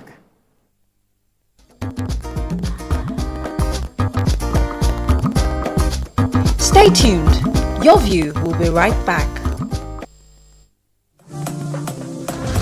I'm Miriam Lunge. I'm a passionate environment advocate and a published author. I am the founder of Celebration, a businesswoman, and a fashion icon. I am a wealth coach and a real estate developer. I am Amako Arakwe. I'm a corporate commercial lawyer and an entrepreneur. Barkamu da warhaka. I am Ramatu Shehu Oyibo, an entrepreneur and a business coach. I am the voice of an average Muslim woman, an hijabite, and a lawyer. I am a polymath and a serial entrepreneur. I am Murayo Afolabi Brown, Managing Director, TVC Entertainment. I'm a media consultant, producer, and broadcaster. The ladies of Your View are made of women from different professions, tribes, cultures, and religion. Join us every Monday to Friday as we share our views on topical and social issues.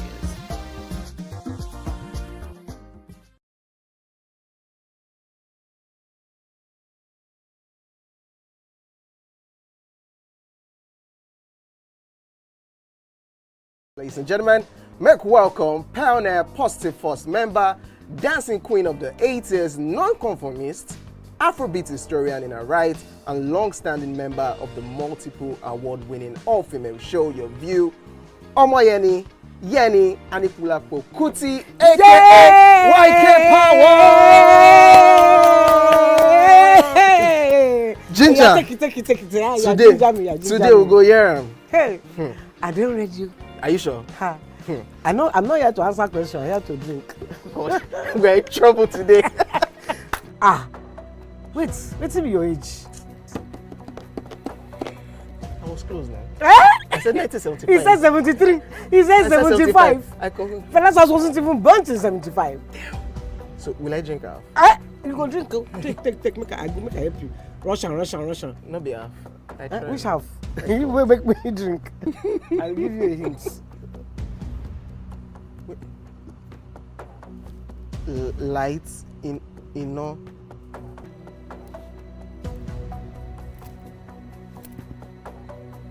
Nepa Road. Nepa Road in Abeokuta. First of all, my brain cannot memorize everything. A big black bug. A big black dog. Bug. A big black bug. Oh, sorry. A big. It don't start.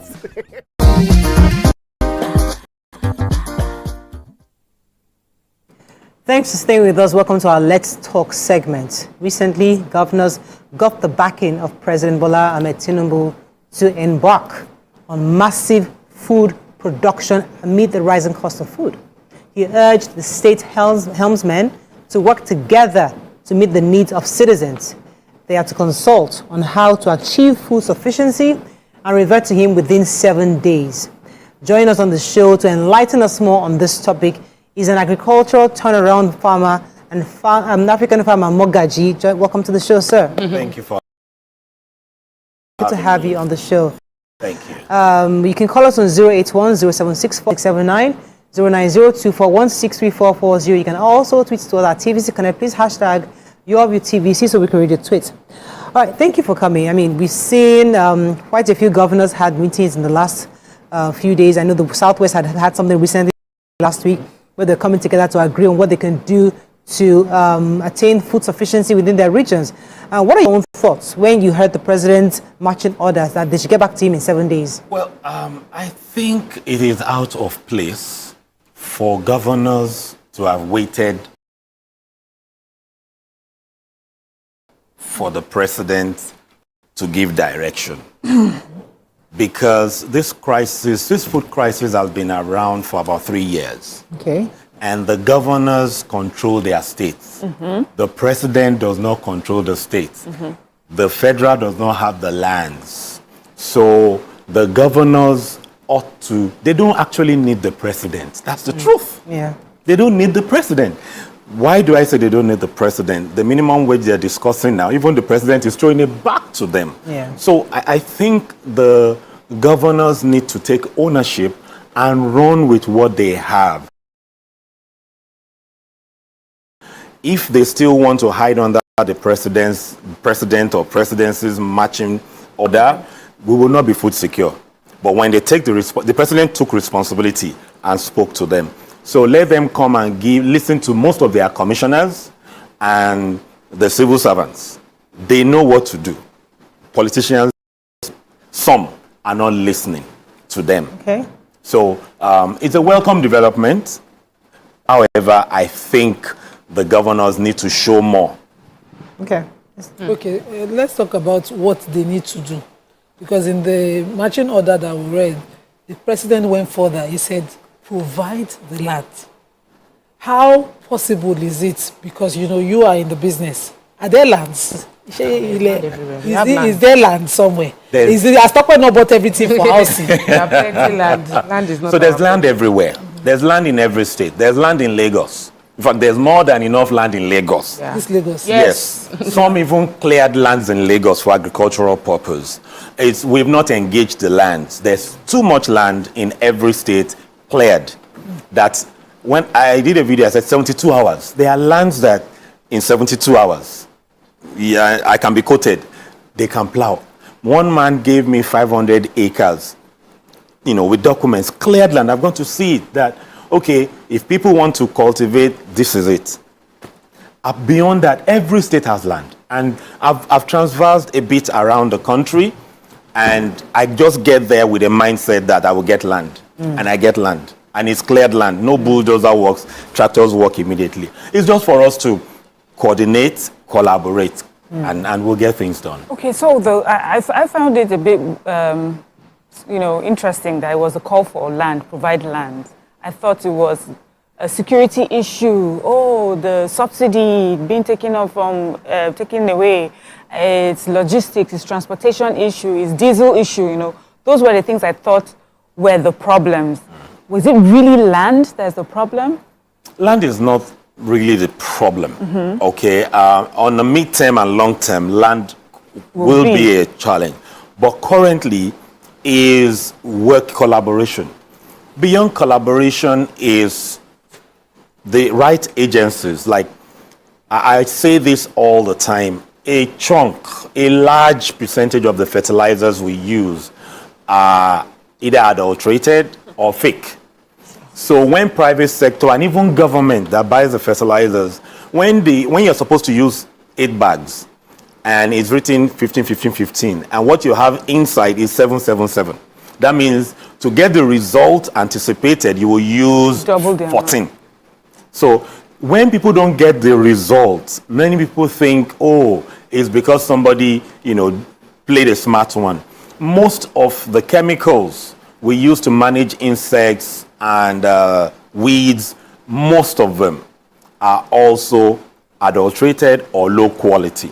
Why? So it's the parastatals under government that we need to tighten up on.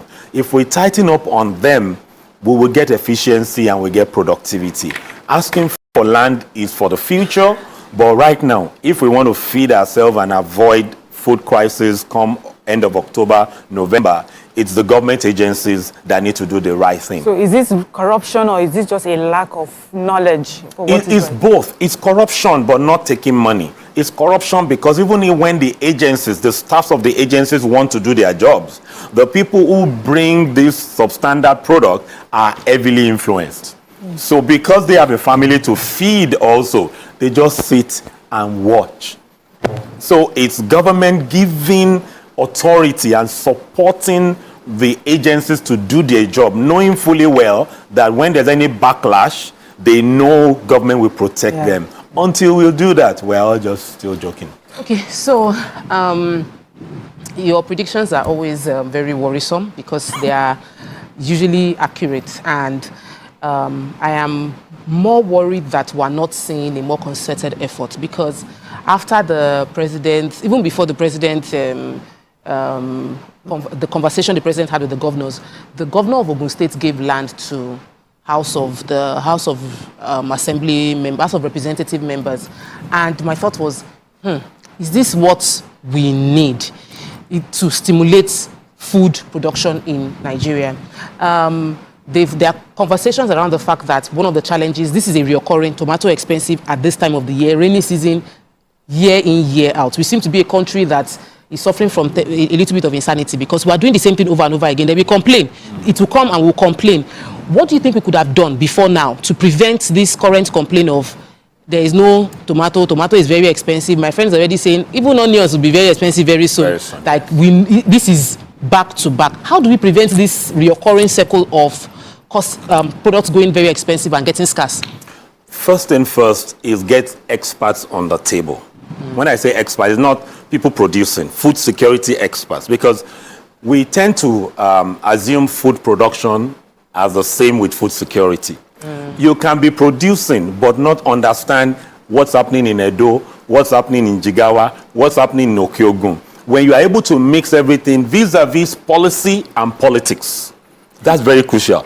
Politics and policy, when you mix it together, you get food security. So one of the things we need to first begin to do is to say, okay, every year this happens.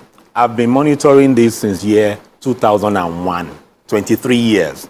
I was here May last year. Yes. Talking about this. I'm here again talking about it. What we need to do is to first set a goal to say this time next year, what do we need to do? And we need the governors to tell the commissioners whatever you need to do, give it to me.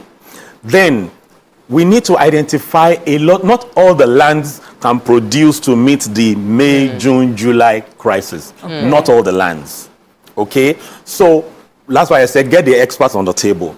Then when we do that, we need to also, because you can produce, and logistics can make it expensive also. Get the NRUTW on board. We are not been including them in the things we do. So no matter how you have productivity, how things are going on well, you have a bumper harvest, that is also a challenge. The real stakeholders have not been consulted or brought on the table. We bring the educated people. The people who control the value chain are not the educated ones. So they don't understand, oh, this is policy. So we need to get the right people. We need to work together. We need to be able to also involve the youths. We talk about the youths. I've seen a lot of government programs that will say, oh, okay, the youth you trained, let's work with them. And we'll find 50s, 55, 45 as the youths, even though the program will say under 35. So we need to bring in the youths for that sustainability now, from secondary school to university, until we begin to bring that together. Then we need the right input. Not all seeds will work. In this country, what worked last year doesn't necessarily mean it will work this year. Same brand. So it's an ongoing thing. We just need to commit some people to say, this time next year, we're not going to face this. This is your responsibility. It's nobody's responsibility currently. Exactly. And and I would say this for some of the Southwestern Commissioners of Agriculture. I would say this because I know a few of them. They have the goal. They are open-minded, but the system also is handicapping them. That's the truth. The system is handicapping them. Some of them don't get the funding when they need to get the funding to do things. So they have to sit back and just wait. watch You know, when you wait. Are there mentioned the seed not working? It brought to my mind the Lagos Kebbi collaboration, and why Lagos is no longer Kebbi collaborating now, they're collaborating Niger State. I'm thinking that one did not work. That formula is no longer working. What happened?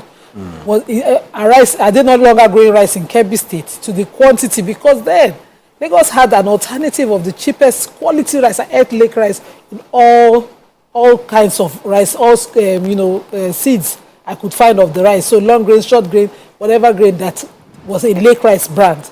I had them and they were all good.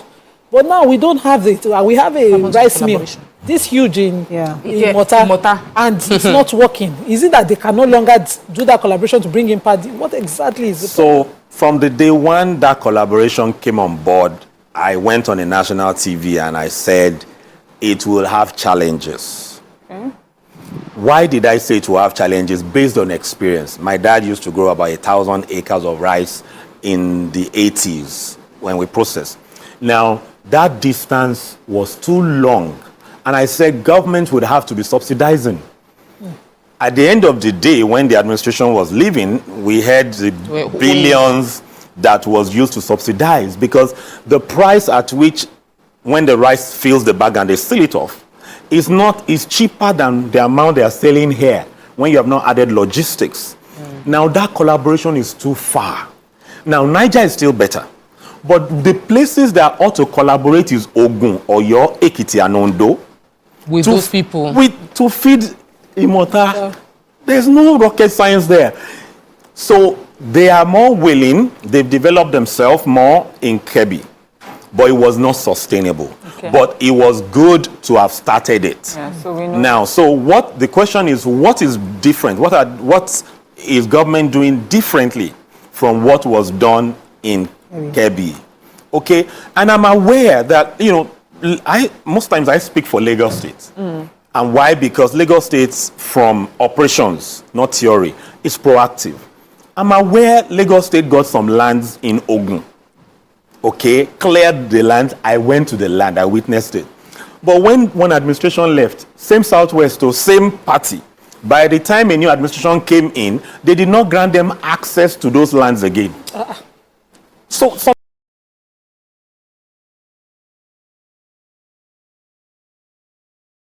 things have to be said. So Lagos has invested. The other states, Southwest, did not honor again when one administration left. So this is the politics. It's the politics and policy that makes. But with this presidential order now, because obviously they have to put politics aside because people got to eat. Yeah. So what do you think can do? You talk about consulting, because government is supposed to be a facilitator. Yes. They have no business in getting into agriculture, really. They should be working with experts. So how do you think, in 7 days, what can they do? What kind of plan do you think they should give to Mr. President to show that they are totally, they're ready to execute on this work? Basically, is to bring together the companies already operational in their states. Okay. So let's take, for instance, Oyo State. There's a company producing sorbitol, some measure of sugar sweetener. They have factory underutilized. They have thousands of acres of land. They should be saying, around this factory, there is 100,000 hectares of land. Fund the production so this factory can operate. Okay. The rice mills that we have across the country, they need to aggregate the lands available around it, instead of saying, clear one forest. Support the existing MSMEs and co already that need raw material, so that we can create jobs, value chain, the seeds, the fertilizer, the tractors. That is a quick fix. Yeah. Because those people are in operations, they are just struggling. If that is not what they are giving to the president, it will not work. Everything we do will recycle mistakes. So in the southeast, the south, and they have this kind of structure. Identify all these factories, processors, and build tomato. We have tomato factories in North Central above. Now, all I can say it, all of them, all without an exception, none of them is operating 40% capacity. No, don't have enough. And they have lands around them. And there's wastage. And there's even, so bottom line is government also needs to talk to NAFDAC, especially about tomatoes. Now we use Europe standard for Nigeria. And we have a challenge. What we need to do is this tomato edible? Is it good? If it's okay, then let us produce our standard. India did it. China did it. There's a standard for local consumption. There's a standard for export consumption. It's good. But if we don't have it, if we don't have enough, why are we using Europe standard? And we are using the same seeds that Europe used to use 30 years ago. So we need to work with policies that work for us. But the tomato cabal will fight it. Why? Please, I want to see he's opening up so many things. I don't even know where to start my questions from. So first of all, you have talked about tomatoes that may not be healthy for us. No, it's healthy. No. Okay, it's just it's a different type. Tomato that you buy. Okay, but you're saying, are we importing the seeds from Europe? Don't we have them here? Every seed is imported. I stand to be corrected. Every seed, onion, carrot, it starts with that. Or tomato, onion. Let me just let you know. And all those our research. Why are we still importing? Please, can you help us? We are importing because we have not sustainably developed our local seed companies. Thank you. Okay. Both private and government. We fund them a little and abandon them. Government is the one that secures all the seeds in every country. Okay, so the tomatoes, the normal Hausa tomato you use that we call Hausa is actually from 5 countries. Okay, that same tomato, okay, is what they used to blend to make paste in Europe. When the Europeans and developed countries developed a better variety, okay, they abandoned that. And now we are using that new standard as our standard. Meanwhile, for about 30 years, that was what they were eating. So we only need to work with what we have, not what we don't have. As a farmer, how do you just say you cannot get seeds from tomato, for instance? Those of them wasting tomatoes in the north, you see them drying it. They can't pick it and replant it. No, so some of them you can replant. Some you cannot replant. Because climate change is also affecting. So the hybrids do better. It's consistent. It's bred such that maybe it grows same height, uniform weight, uniform this. So, but hybrids are what they use. To tell the truth, you asked the question. I need to bring in something because we also don't want to just lament about the challenges that Nigeria is facing and all the inefficiencies within the government. We also want to prefer solution. We know that they are watching. And, you mentioned one, which is that work with already existing structure. Many local farmers can do more if they are given seedlings. Yes. If I have over, he knows last year we planted 10,000 tubers. This year we have planted 46,000 tubers. And I still have over 15,000 tubers, 15,000 hips that I could not afford to plant. Do you understand? Because it will cost money to buy the seedlings and bring it in. I paid over $1 million to bring seedlings from Nasarawa to Lagos just for transporting. So existing players would increase capacity. They might be able to, they have land for 10. They are only doing 10. But if you now give them support, they can do 100 with their existing. What will the cost to me, the end user? Because if I'm empowering the private sector, they're also going to make more money. No, it's going to be available. What we have now is that it's not available. That's number one. Number two is, he said something earlier that he has not, we need to mention after the solution. Heads must roll if we have this again next year. If tomato at this time of next year, 2025, is still as expensive, it goes cheap and comes expensive, then people must say, I will resign. Until we have that chief responsibility officer, somebody will say, I will resign if we cannot solve this problem by this time next year. Until that happens. You know what I'm getting? It looks like we need to rejig the Ministry of Agriculture. It means that the conversations that we're having here is not being had where it should matter. Yes. It means to me that the people who are there do not have an idea of what should work. Because what you have just said to me here is common sense. Does it have to take administration after administration to just sort of get it? Okay, so what is the problem with those who are there right now and those who know better? Why isn't there a table that you're seated at and you're having this conversation and rolling out ideas so that we see them in real life? So let me say this. Some of the staffs of government know these things, but they are not empowered to do the work. However, also, the people at the helm of affairs also needs to have targets. If the president says, or the governor says, like you said, this time next year, you are resigning, you are out, if we don't resolve this, then the person knows my job is at stake. Now, let me quickly just bring a balance to, many people don't know why we had tomato astronomically high this year. Yeah. Okay, and people were like, oh, were you a prophet to get the pricing? And I believe after 23 years of monitoring one thing, you should be good at it. Now, so there's a wheat program going on in the north that is taking hundreds of thousands of lands for wheat and other initiatives.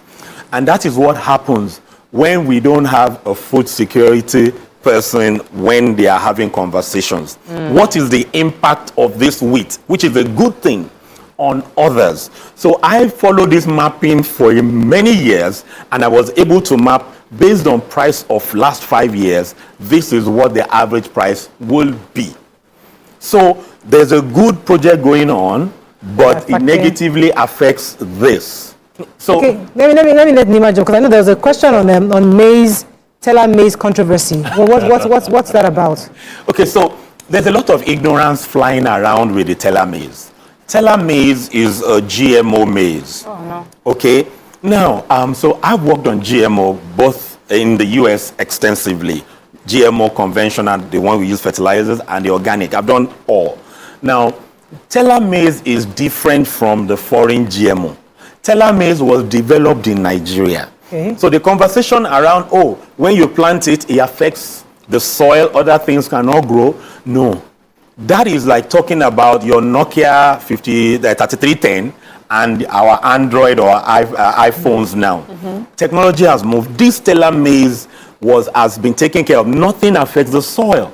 Anymore. It's a major improvement done by Nigerians that don't compromise, because I know a few of them. So the teller maize, the challenge with the teller maize is government did not, and the people advising government now, they are consultants, and I'm going to hit them now. Their consultants did not let them know that this conversation is already heated globally. Now, this is a better product than what you have even in the US and Argentina. This teller maize. Yes. This teller maize is a better product developed 100% here. But this is how to communicate it. Do you get? So it's the communication that they did not let people know, oh, this is how it was produced. This was the challenges before. This is what has been taken care of. They just threw the communication out. I would have advised them, let the president and Bill Gates be eating the corn. Even though Nigerians will be skeptical and say no, but it's the communication. When we are bringing agricultural solutions, we don't bring communication experts, we bring technical people. But nothing bad in teller maize. Okay, but it's GMO. So that GMO is like a red flag for me. No, so for me, I'm neither, to put this out, I'm neither for GMO, nor am I against it. Mine is to provide the fact I will eat GMO. I don't have any business with it. Okay, these tomatoes that we have been talking about, the Hausa one that has a season where it usually, over the years, we've always known that at a particular season, it goes out of stock. Then we supplement with what they call the Ogbomoso one that everybody buys. So why does this one go out of stock, and what exactly are you suggesting? Because Topical was just talking about that this is happening, I believe, because it's out of stock, not because somebody has failed. Out of season. Out of season. Out of season was the word. It's out of season. So if you want heads to roll, is it they're doing that it is out of season, and what should be done? Yes. So bottom line is, the fact is that southwest and southern part of the country should produce tomatoes for that season. The climate in the north does not support it. I've lost millions of naira trying to produce in the north to bring to the south. The factors, climatic factors, does not support it. But in south, especially southwest, we are positioned to produce. The seeds that the seed companies will tell you is ideal meant for this will not work on a commercial scale. Then this year also, which is also is a revolving thing, the heat in March was high. That heat made flowers of these things to abort. We don't plan climate change to the conversation. So the seeds that will work, at some point in time, or the seed companies will tell you this will work. Most times it doesn't work. So the ones that will work are not the ones they know, they develop. So bottom line is, it's like trying to shoot a moving target. Yeah. You need the experts who know to come on the table to work with you. I just wish the governors, there's so much stuff out there, but as I say, governors, they need the consultants, they need to work with experts, and I like the idea that fund those who are already existing. Let us see. You don't have to duplicate efforts. We're trying to start it all over again. So I think that makes a lot of sense, and I hope that in 7 days, there'll be a real concrete plan from the governors on how to move this forward. Thank you so much, sir. It was a pleasure having you. Thank you for having me. That's all we can take on today's show. Hope you learned a few things as we have. Have a great day. See you tomorrow. Bye for now.